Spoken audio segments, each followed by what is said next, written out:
Bienvenue. Attention, chien méchant. Quand on voit cette pancarte, on se méfie. Parce que le propriétaire nous avertit que le chien qu'il possède peut être méchant. C'est pas le temps de défoncer la porte. Défonce la porte, tu risques d'avoir des problèmes. Mais l'apôtre Paul, dans Philippiens, c'est au chapitre 3, le verset 2. L'apôtre Paul nous pose comme une sorte de pancarte pour nous avertir qu'il y a des chiens méchants qui nous entourent. Alors, il faut se méfier, faut faire attention si on ne veut pas se faire mordre. Et c'est pour ça que dans Philippiens 3, chapitre 3, le verset 2, il dit, prenez garde aux chiens, prenez garde aux mauvais ouvriers, prenez garde aux faux circoncis. L'apôtre Paul pose une pancarte en disant, fais attention, prends garde aux chiens. Aujourd'hui,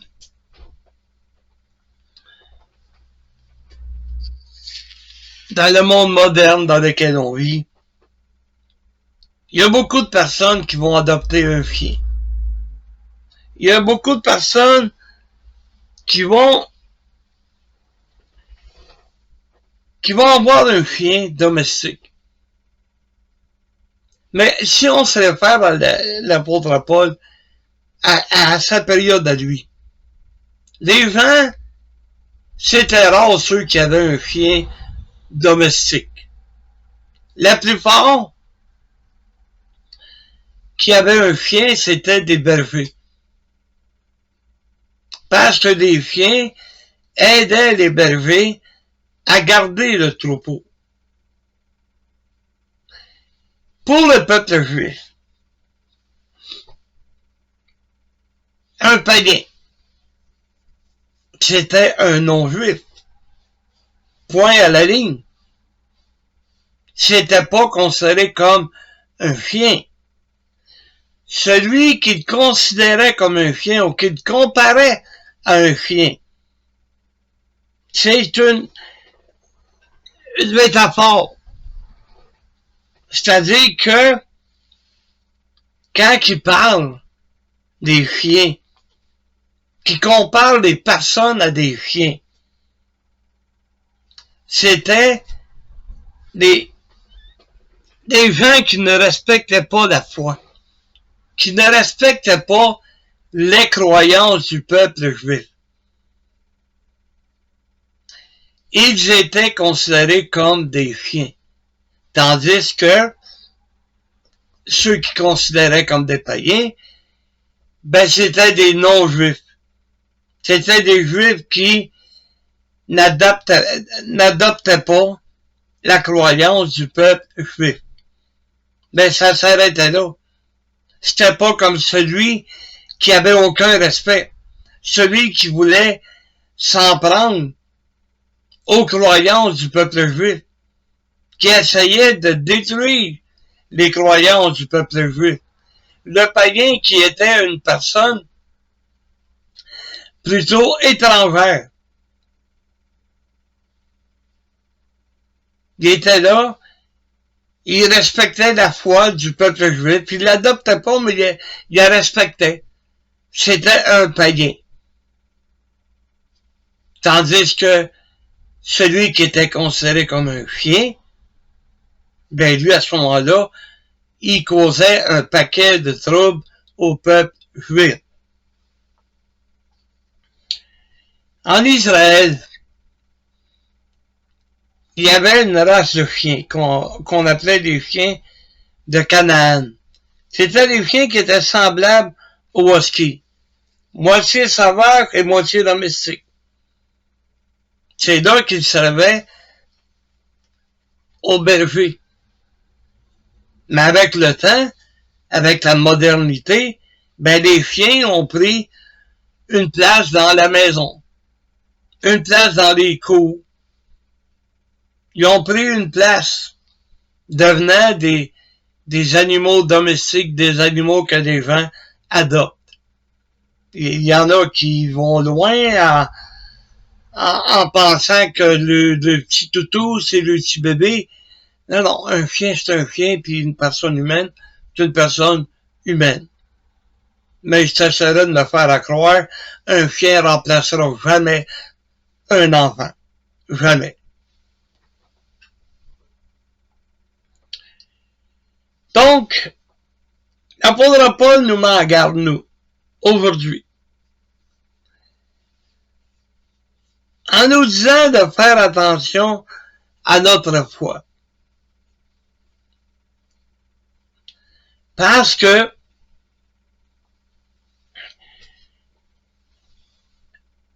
il y a des chiens encore aujourd'hui. Et je parle pas des chiens domestiques. Je parle de la même sorte de chien que l'apôtre Paul essaye de détruire.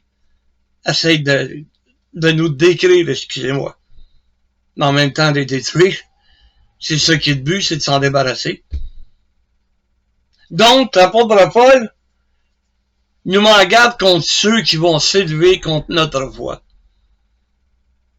Ceux qui vont essayer de détruire la foi que le Seigneur a placée et a mis en nous. Et les deuxièmes que Paul nous met en garde, sur la même pancarte, on revient au verset 2 de Philippiens 3, c'est prenez garde aux mauvais ouvriers.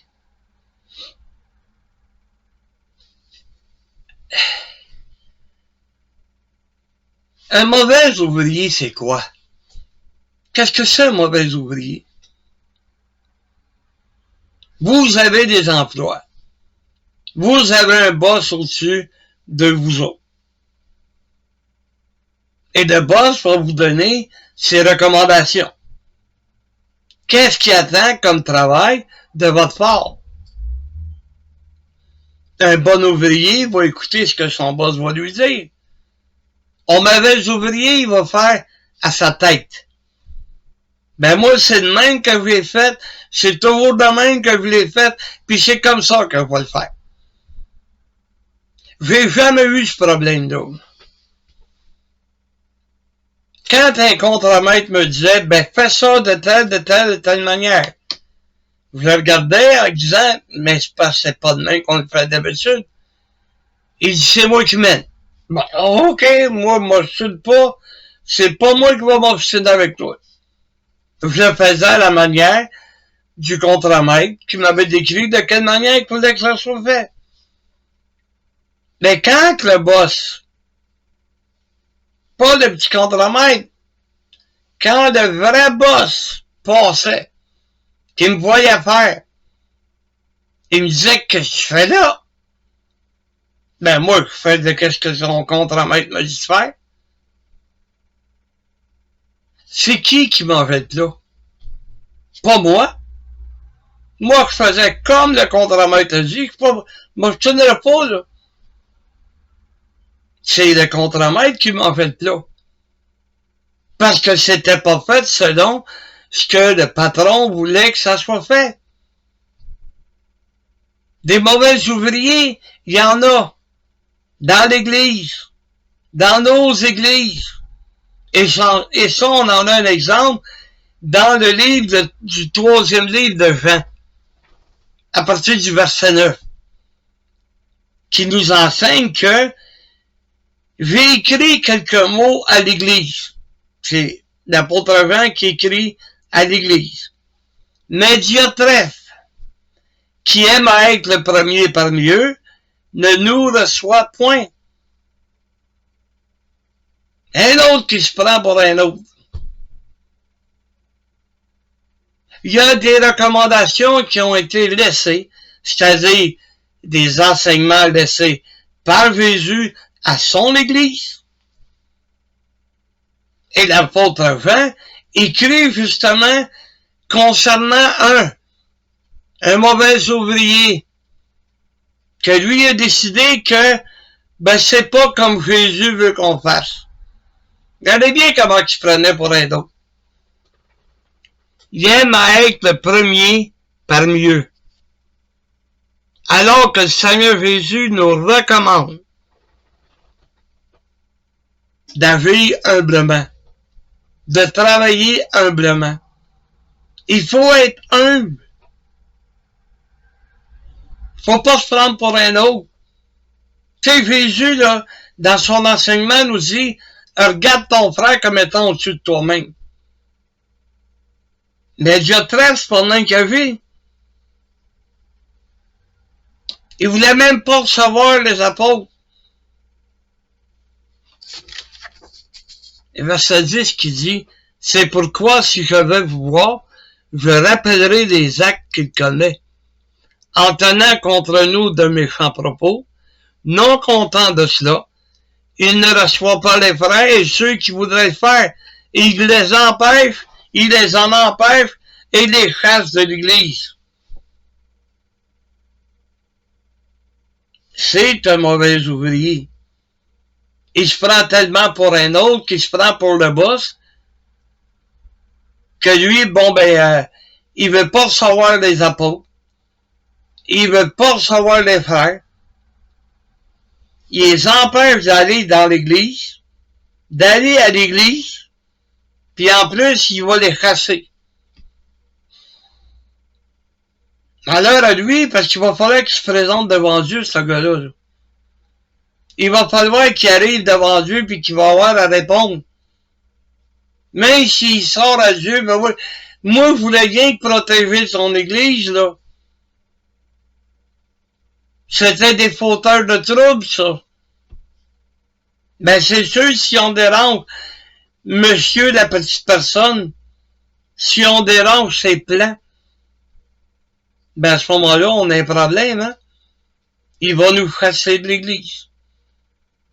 Je l'ai vécu, je l'ai vu. 13 frères et sœurs qui sont venus cogner à ma porte. Parce que le supposé pasteur avait décidé que c'était un paquet de troubles. Parce qu'il y en a un de la gang qui s'est levé et qui a dit « Hey, je suis tanné de ces mensonges. » Alors, il a pointé du doigt, sacrez-moi ça dehors. Il y a 12 autres personnes qui sont levées et qui sont venues me rencontrer. Et on s'est tous en allés se réfugier dans l'église de l'Arc-en-Ciel, l'église de notre bien-aimé frère Boileau. Il nous a accueillis à bras ouverts. Il comprenait de qu'est-ce que nous avions à vivre. C'est un petit pasteur qui se prenait pour un autre. J'aimerais pas être dans sa peau lorsqu'il va se présenter devant Dieu au jugement dernier. Et ensuite de ça, il nous dit dans Romains 2, le verset 28 et 29. Romains 2, versets 28 et 29.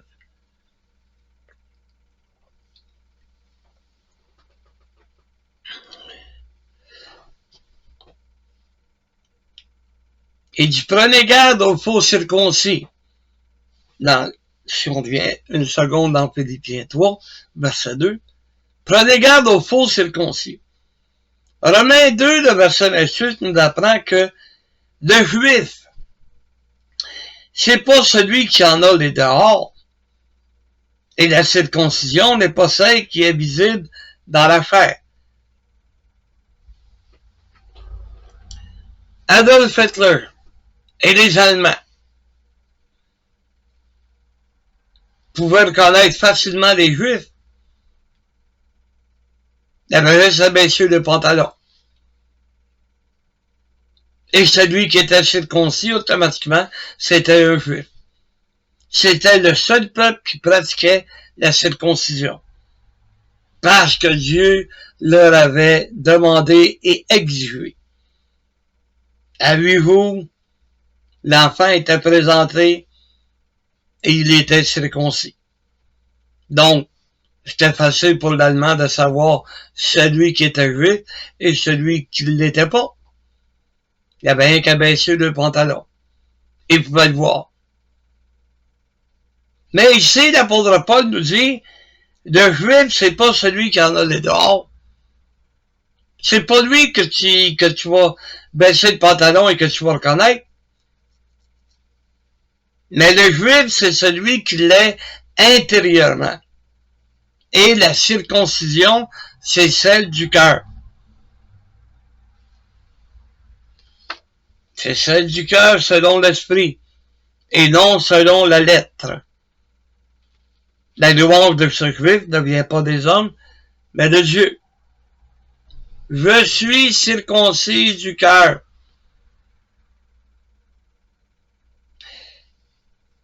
Il y a une circoncision qui s'est pratiquée dans mon corps, c'est-à-dire sur mon cœur. Et une ouverture pour faire la place que Jésus y rentre. C'est spirituel ce que je dis là. Parce que j'ai été opéré pour le cœur. Ça n'a pas fait de moi un juif, là. Mais la circoncision du cœur, c'est celle qui compte pour Dieu. Ça a été fait selon le Saint-Esprit. Selon l'Esprit et non selon la lettre, c'est-à-dire la loi. C'est pas parce que la loi m'obligeait à me faire circoncire. C'est parce que la circoncision qui s'est faite dans mon cœur, dans ma vie, a été faite par le Seigneur Jésus. Il voulait prendre la place dans mon cœur. Et il a pris cette place. La louange de cet homme. Oui, la louange de cet homme, c'est celle qui vient de Dieu. Les Juifs continuent à louer Dieu. Ils continuent, ils s'arrêtent pas, là. Ils continuent à louer Dieu, à glorifier Dieu. Mais Dieu ne les écoute plus.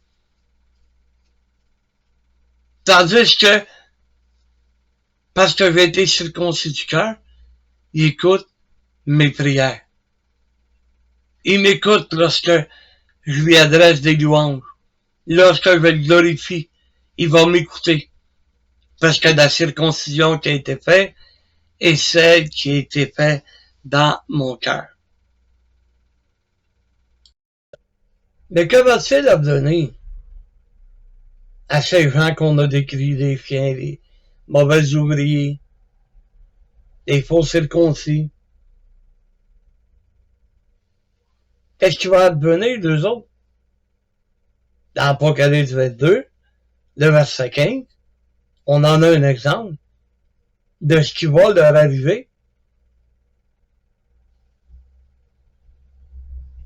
Verset 15 qui dit, dehors les chiens, les enchanteurs, les impudiques, les meurtriers, les idolâtres, et quiconque aime et pratique le mensonge.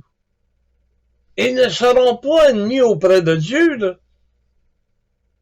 Ils seront pas avec nous, chantant les louanges de Dieu, recevant les récompenses qui nous sont promises. Ils vont être mis dehors. Tu sais, le verset juste auparavant, il dit, heureux ceux qui lavent leur robe dans le sang de l'agneau. Ça veut dire qu'eux autres, ils l'ont pas lavé. Ils n'ont pas lavé leur robe dans le sang de l'agneau. Ils n'ont jamais été sauvés. Pour agir de la manière qu'ils agissent, ils n'ont jamais été sauvés. Tu sais, ils s'en prennent à la foi des chrétiens, à la foi des enfants de Dieu. Ils essayent de détruire cette foi-là.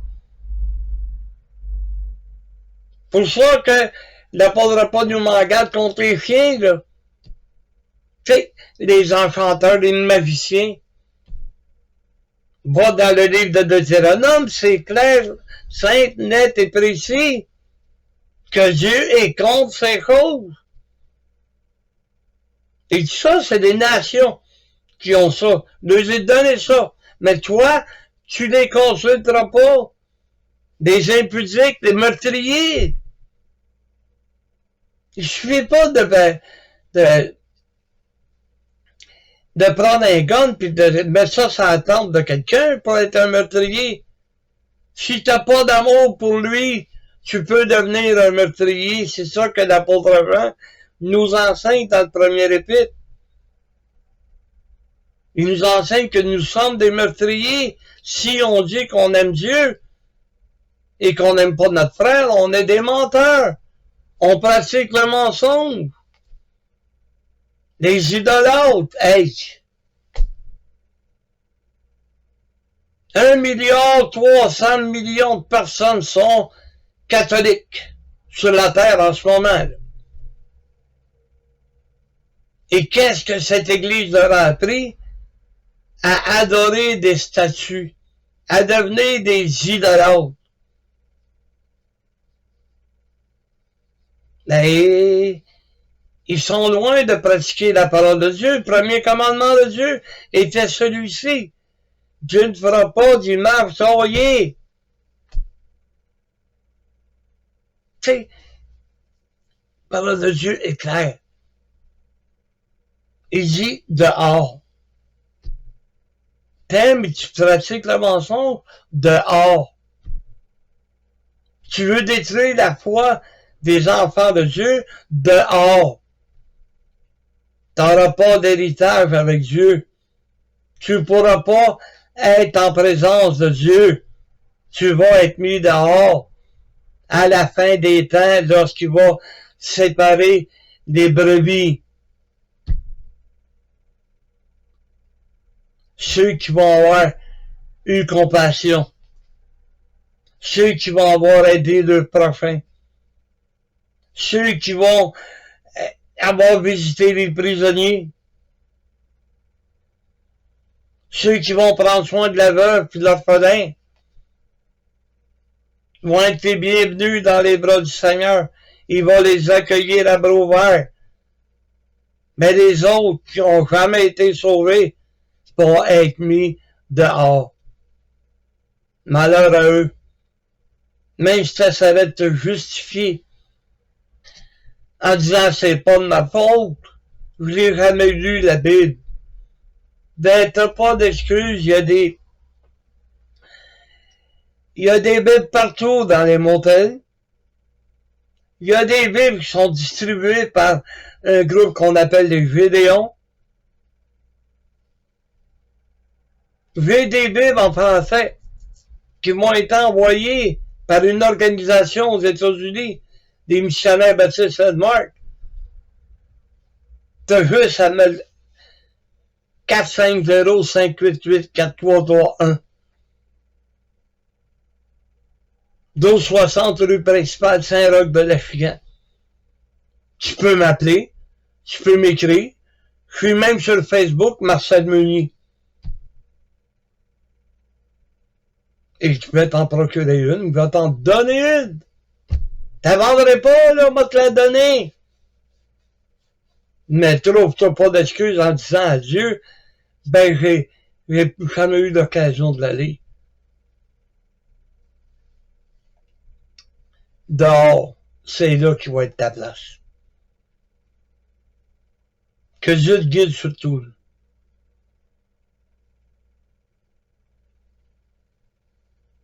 C'est ça que Dieu m'avait mis à cœur d'apporter comme message aujourd'hui.